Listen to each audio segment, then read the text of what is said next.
Oi gente, tudo bem? Eu sou a Adriele e hoje eu vou contar para vocês o caso de Victoria Climbié.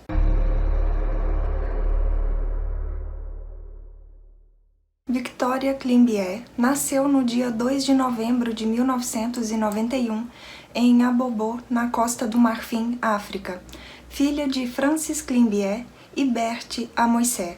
Ela tinha mais 6 irmãos. A Victoria foi descrita como sendo uma criança agitada. Ela sempre estava sorrindo, brincando, cantando. Ela meio que era a figura central da família.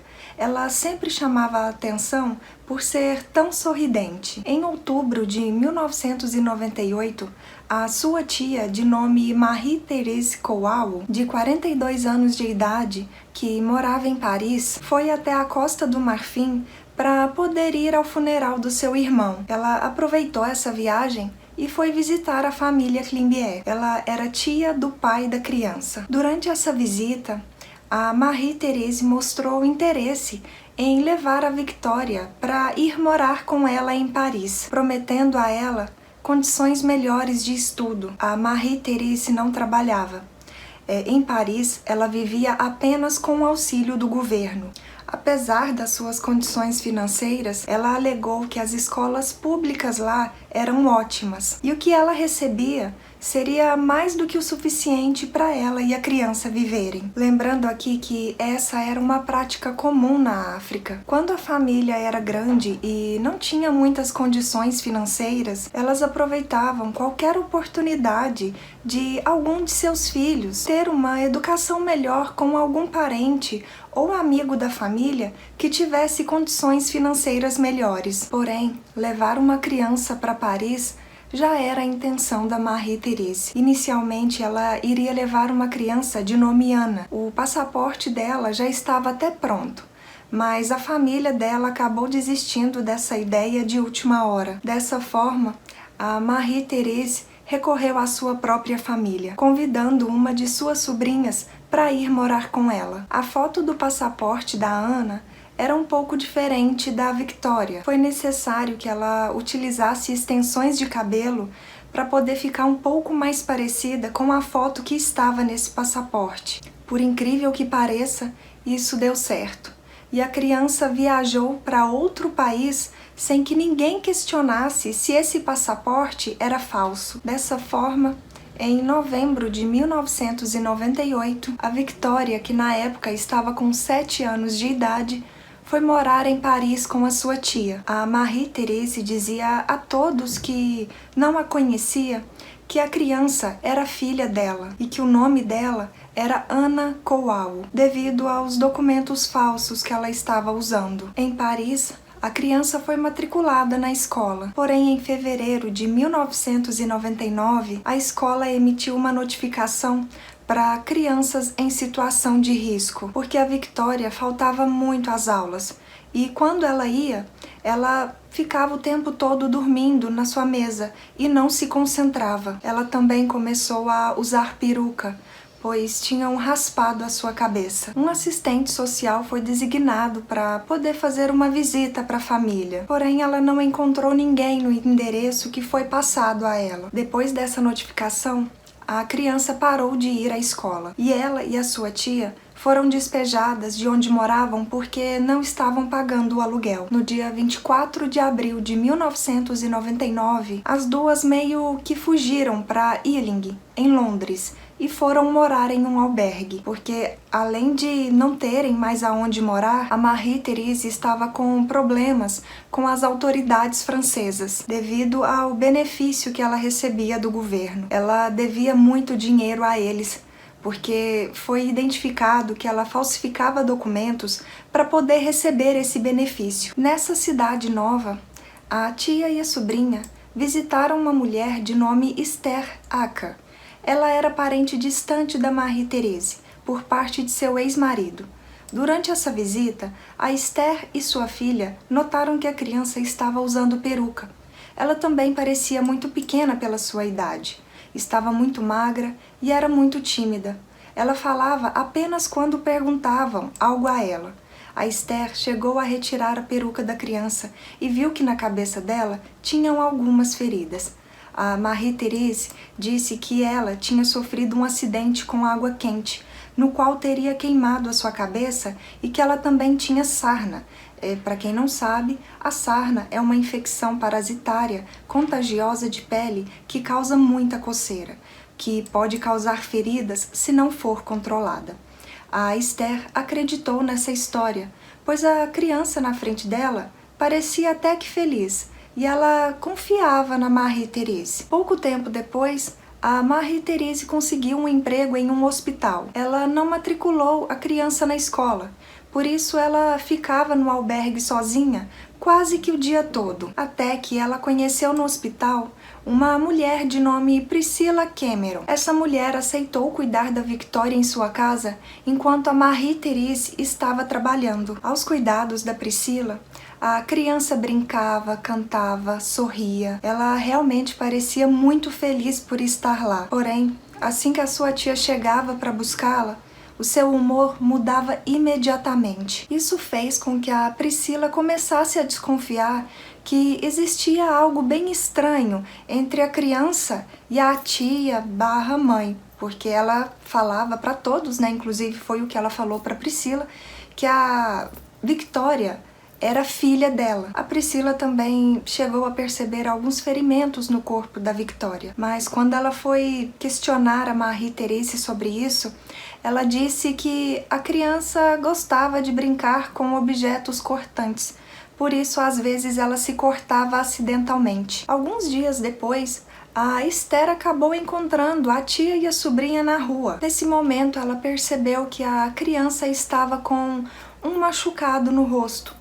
Ela chegou a questionar a Marie-Thérèse, né, o que tinha acontecido com ela, mas ela justificou que a criança tinha caído e tinha se machucado. Dessa vez, a Esther sentiu que tinha alguma coisa de errado entre as duas. Por isso, ela ligou para o serviço de proteção à criança, para que eles fossem até onde elas estavam morando para fazer uma verificação de bem-estar. Alguns dias depois, ela ligou novamente para esse serviço de proteção e eles disseram a ela que tinham ido à casa da família, que tinham feito a verificação e que estava tudo bem. Infelizmente, na verdade, eles não tinham feito nada. Quando a assistente social foi até o albergue para poder fazer essa verificação de bem-estar, a tia e a sobrinha já não estavam morando lá mais. Isso porque em junho de 1999, a Marie-Thérèse conheceu um homem de nome Carl Menning, enquanto estava indo para o trabalho de ônibus. Eles desenvolveram um relacionamento amoroso muito rápido e dentro de um mês, ela e a sua sobrinha foram morar na casa dele de apenas um quarto. O Carl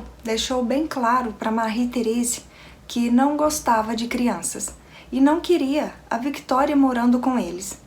Por causa disso, uma semana depois dessa mudança, a tia empacotou as coisas dela e a levou até a casa da Priscilla, a oferecendo para que ela cuidasse dela para sempre. A Priscilla ficou chocada com essa proposta e disse que ficaria apenas durante a noite com ela, pois já estava bem tarde. No dia seguinte, a Marie-Thérèse teria que voltar para buscá-la. A criança estava de boné e com a cabeça baixa. Assim que ela entrou na casa, a Priscilla disse para ela tirar o boné e se acomodar. Quando isso aconteceu, ela ficou horrorizada com o estado dela. Ela tinha hematomas por todo o seu corpo e alguns dentes quebrados. Muito assustada com isso, no dia 14 de julho de 1999, a Priscilla levou a Victoria pela primeira vez ao hospital. O médico que a examinou acreditou que aqueles ferimentos em seu corpo eram resultados de maus tratos e, por causa disso, acionou o serviço social. Porém, a Victoria disse a todos que ela que tinha causado aqueles ferimentos nela mesma. Claro que ninguém acreditou nisso.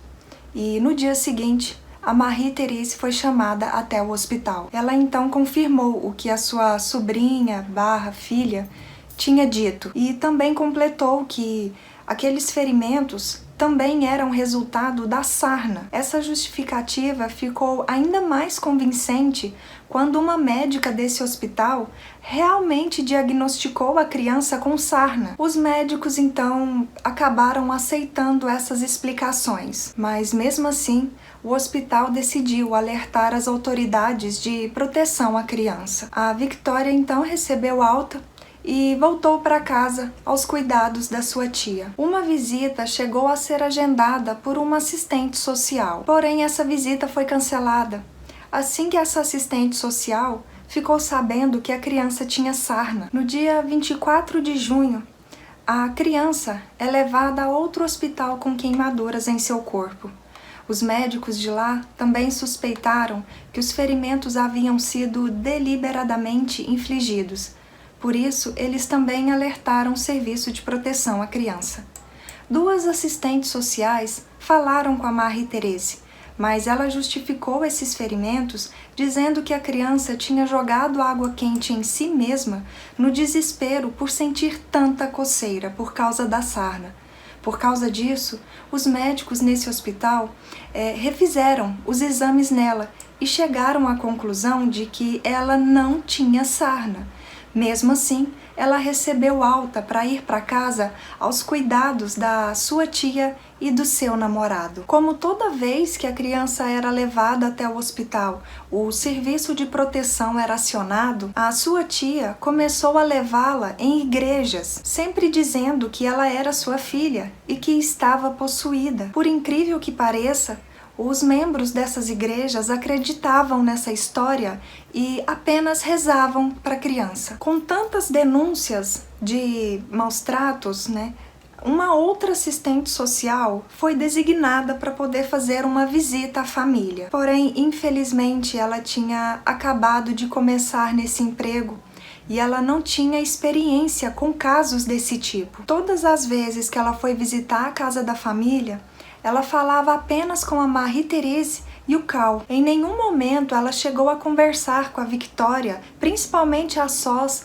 para tentar descobrir o que realmente ela estava passando. No dia 1º de novembro, a Marie-Thérèse ligou para o serviço de proteção dizendo que o seu namorado Cal havia abusado da sua filha. Ela só fez isso porque descobriu que se fosse confirmado que a criança estava correndo perigo, o serviço de proteção poderia conseguir uma casa para as duas irem morar. Só que ela não pensou muito bem nas consequências que essa denúncia poderia levar. Assim que a assistente social começou a explicar para ela, essas consequências, ela retirou essa denúncia. A Marie-Thérèse não chegou nem a pensar que, por causa dessa acusação, o seu namorado poderia ser preso e enfrentaria um julgamento. Depois dessa denúncia, a assistente social enviou algumas cartas e tentou ligar para a família. Porém, como a família não retornava, ninguém retornava as cartas e também não retornavam os telefonemas, esse caso foi encerrado pelos assistentes sociais. Dessa forma, eles não fizeram mais nada para tentar descobrir o que realmente a Victoria passava aos cuidados da sua tia. No dia 24 de fevereiro, a Marie-Thérèse levou a sua sobrinha ou filha até uma outra igreja, alegando que ela estava possuída. O responsável por essa igreja viu o estado da criança e percebeu que eles não podiam fazer nada. Por isso, eles a levaram até um hospital. A Victoria estava desacordada e apresentava um quadro de desnutrição e hipotermia. Os médicos decidiram interná-la no centro de tratamento intensivo. Porém, no dia seguinte, no dia 25 de fevereiro, infelizmente, ela faleceu. Abriram então um inquérito para descobrirem por que ela estava naquela situação. As causas oficiais da morte foram hipotermia, desnutrição e falência múltipla dos órgãos. Depois das investigações e de descobrirem tudo o que a Victoria estava passando, a Marie-Thérèse e o seu namorado Cal foram acusados de ter tirado a vida dela. O julgamento começou em novembro de 2000 e o juiz deixou claro que a culpa também era das autoridades, que haviam sido cegamente incompetentes. O Cal negou o homicídio, mas se declarou culpado de crueldade e maus tratos. Já a Marie-Thérèse negou todas as acusações. Cerca de um ano depois da morte da Victoria, em janeiro de 2001, ambos foram considerados culpados.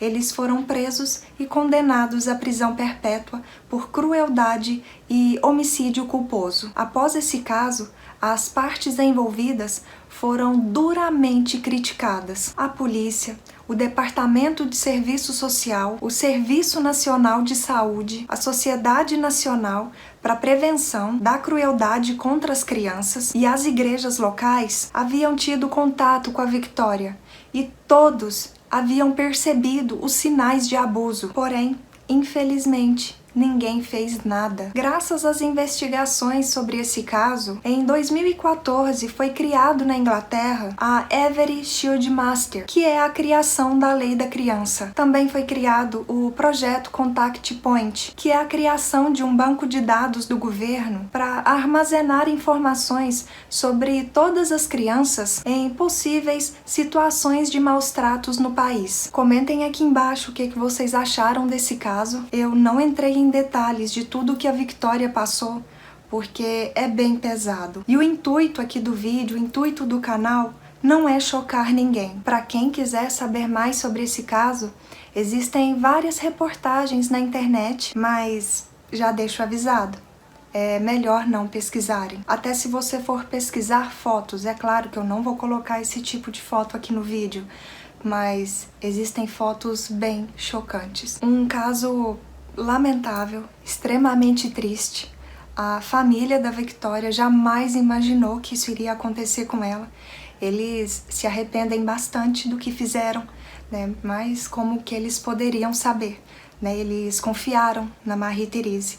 Eles acreditaram que realmente a sua filha ia ter uma vida melhor, né? Ia ter condições de estudo melhor, poderia ser uma pessoa melhor, né? Uma pessoa com mais influência, uma pessoa um pouco mais instruída do que os seus outros irmãos, né, que viviam ali em uma situação um pouco desfavorável. Espero que tenham gostado de mais esse vídeo aqui no canal. Se ainda não é inscrito, não se esqueçam de se inscreverem, de deixar o like e compartilhar com mais pessoas que também gostam desse tipo de conteúdo. E até o próximo vídeo. Tchau!